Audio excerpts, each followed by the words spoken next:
Let's transport you to Grosse Pointe Farms, Michigan, in the heart of January 2010. A wealthy enclave nestled against Lake St. Clair, where the streets are lined with stately homes and the winter air bites like a blade. Snow falls softly, blanketing the manicured lawns, and at 130 Kirby Road, JoAnn Romain's house stands as a sanctuary.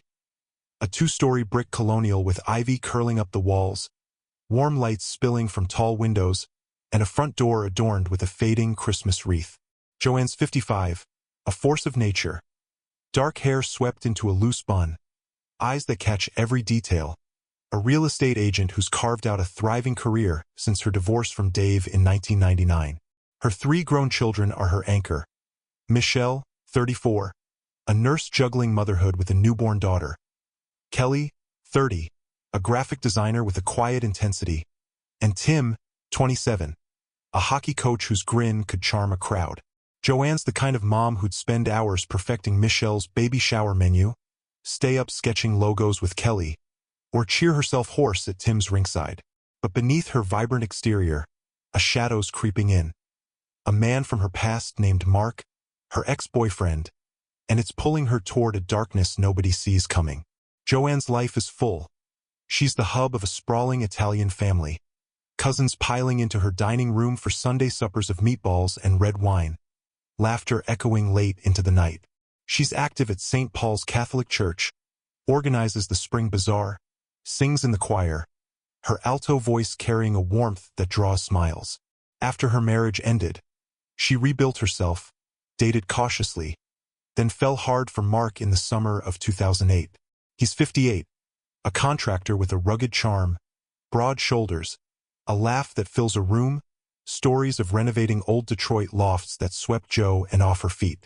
They were a pair, dancing at jazz clubs downtown, sipping coffee on her porch swing, planning trips to Naples, Florida, where he'd build her a beach house someday. But by late 2009, the cracks are glaring. Mark's got a problem. He's always short on cash, borrowing $3,000 for a supply run, $7,000 for a client delay, promising repayment with a grin she once trusted. JoAnn's no fool. She's caught him in half-truths, his deals evaporating when she presses for details. Her kids smell trouble. Michelle warns, he's draining you. Tim calls him a leech, but JoAnn's torn, believing she can reason him out of it. That winter, she's fraying. Tells her cousin Laura she's through with Mark, wants her $25,000 back. No more lies. Laura sees her unraveling. JoAnn's up late, pacing her kitchen, her coffee cold as she mutters about fixing mistakes. She's at St. Paul's Moor, January 12th. She's there for evening mass, lingers in the sanctuary, lighting candles, her face tight with something heavy. Kelly notices her sketching less, her easel untouched, her phone buzzing with texts she deletes without reading. JoAnn's black Lexus SUV turns up in strange spots. A neighbor spots it by the lake at dusk, engine idling, JoAnn staring at the frozen water, lost in thought. She's battling a secret. Mark stopped answering her demands, sends messages that chill her. Back off, Jo, or you'll be sorry. She confides in Michelle, voice low. He's not the man I knew, but clams up when pressed. That night, January 12th, she's at home. Whips up a pot of chili for Tim, teases him about his scruffy beard, her laughter almost normal. Around 7 p.m., she grabs her purse, loops her red wool scarf around her neck. Off to St. Paul's, prayer group, back by 10, Han. Tim sprawled on the couch, nods through a Red Wings game, barely glances up. But 10 rolls by, no JoAnn. 11, nothing. Tim calls Michelle, her phone's off, voicemail full. They speed to the church. Lots empty but for her Lexus, parked crooked under a dim streetlight, no sign of her. Panic surges. Kelly's sobbing, Tim's shouting her name, and Grosse Pointe Farms PD arrives, flashlights slicing through the snow. That lake, its ice glinting like glass under the stars, feels alive, holding a secret that's about to break them all. January 13th, 2010. Dawn's brutal in Grosse Pointe Farms.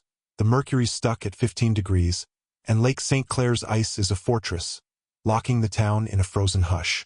JoAnn Romain's family is shattered. Michelle's at the police station, voice raw, clutching a photo of her mom. Kelly's calling hospitals, her fingers trembling. Tim's scouring the church lot, kicking snowdrifts in desperation. Detective Mike Nadger's on the case. A wiry cop with a no-nonsense stare, jotting notes as he inspects JoAnn's Lexus. It's a puzzle. Parked at an odd angle, driver's door ajar, her purse on the passenger seat, $200 cash and credit cards untouched. No keys, no phone, no red scarf, just a car abandoned like a question mark. Michelle's insistent. She's too careful, something's wrong. By noon, the search explodes. Neighbors bundle up. Laura's cousins trek from Detroit. Tim's hockey team combs the shoreline. Their shouts swallowed by the wind. Nadger's gut says foul play. Nobody vanishes in a blizzard without a trace. He's looking at Mark, JoAnn's ex. Lives in a cluttered duplex in Warren. A 15-minute drive. His pickup rusty in the yard. Cops bang on his door.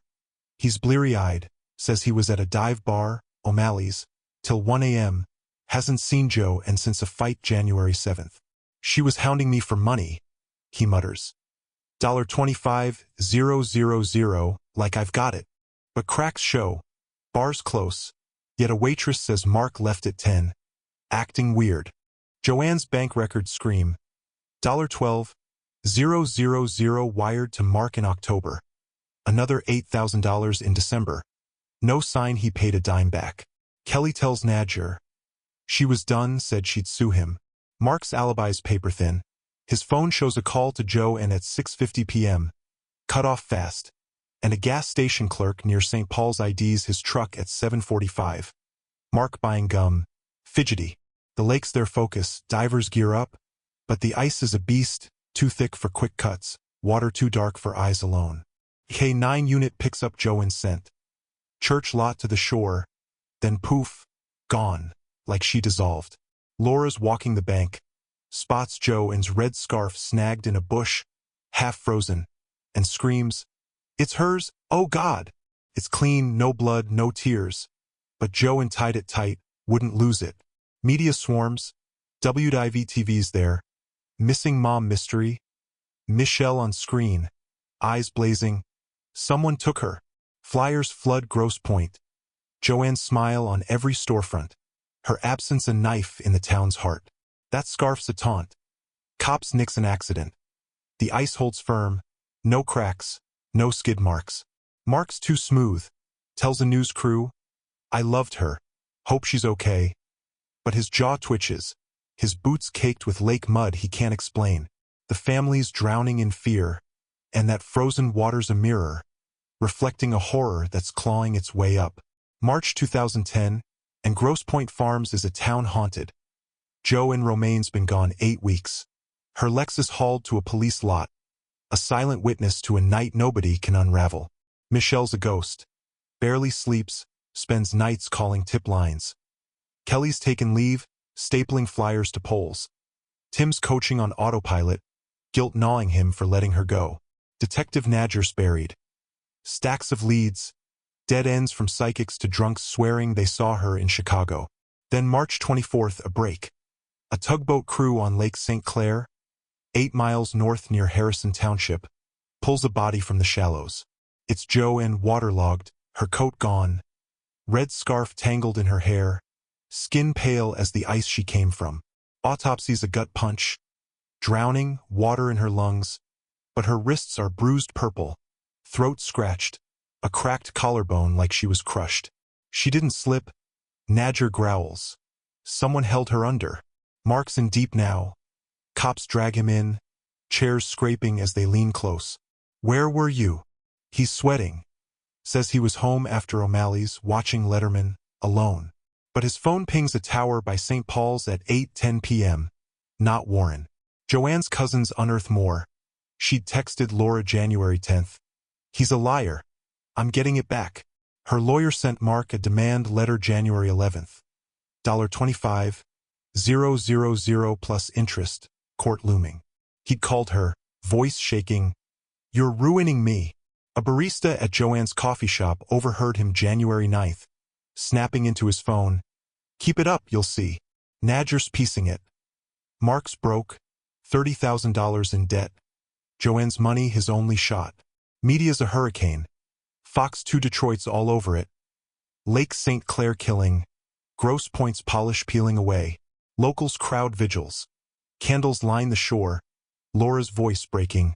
She deserves truth. A dockworker tips Nadger. Saw a man, heavy build, near the lake January 12th, tossing a bag into a truck. Gone by the time he looked again. It's vague but fits Mark's height, his parka. That scarf's a specter. Navy fibers under JoAnn's nails.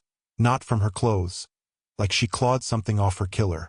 Mark's got a navy sweater, frayed at the cuff, but he claims it's from work. The lake's a crypt, and its secrets are screaming to surface. September 2010, and Grosse Pointe Farms is choking on its own tension. JoAnn Romain's murder is a wound that won't close. Her kid's grief plastered across every news ticker. Detective Nadger's got a command center, walls papered with JoAnn's autopsy photos. Mark's phone logs circled in marker. The evidence is brutal. Throat scratches match a stranglehold. Collarbone snapped like she was slammed down. Bruises painting a fight she lost. Cops raid Mark's duplex. Find a tarp in his shed, lake silt crusted on it, and a rope coil, knots matching JoAnn's wrist marks. His finances are a disaster. $35,000 owed to creditors. A repo notice on his truck. JoAnn's $25,000 his last hope. A coworker drops a bomb. Mark bragged January 8th about handling a problem. Smirked like it was clever. Nadger's blood's up. This isn't a drowning. It's a trap. They've got Mark's truck on tape. A grainy feed from a marina near St. Paul's. 8:05 p.m., January 12th, him driving slow, hood up. He says he was getting smokes. But the store's closed, and his story morphs. Maybe I took a drive. JoAnn's lawyer testifies. She'd warned Mark January 11th. Lawsuit filed next week. He texted back, "You'll pay for this." A waitress in Warren saw him January 12th, 9 p.m., at a diner, hands shaking, mud on his sleeves. Media's a beast. NBC airs Frozen Fury, Michelle's plea. He killed her. Sparks a flood of calls. A snowplow driver says he saw a pickup by the lake. Midnight, something heavy dragged to the ice. No plate but Mark's model. Nadger's got it. Motives, money, desperation. A man who'd kill to stay afloat. That lake's a grave, and Mark's the shadow who filled it. His lies buckling under the weight. April 2011, and Grosse Pointe Farms is a city raw with loss. JoAnn Romain's been dead 15 months. Her killer's still free, but the tide's turning. Detective Nadger's team goes all in. April 10th. They hit Mark's duplex again. Tear it apart. Find a lockbox in the attic. Inside, a notebook. Pages chilling. January 12th, had to do it. She wouldn't stop. Lake took her. It's a blueprint. Lured her to St. Paul's, grabbed her in the lot, choked her, dragged her to the ice, held her under till bubbles ceased. Motive stark. $25,000 he couldn't repay. A lawsuit that'd ruin him. A life he'd torched to save. They arrest him April 12th. 58. Gaunt. No fight left. Cuffed as he whispers. It wasn't supposed to end like this. Trial's a spectacle. July 2012. Detroit's Wayne County Courthouse. Packed with reporters. JoAnn's family stone-faced in the front row. Prosecutor's hammer, notebook, tarp, rope, truck tape, bruises, a murder plotted cold. Defense flails. No fingerprints. It's a frame. But Kelly's testimony breaks hearts. She gave him everything. He took her life. Tim's rage fills the room. He looked us in the eye, lied. August 20th, verdict. Guilty. Life. No parole.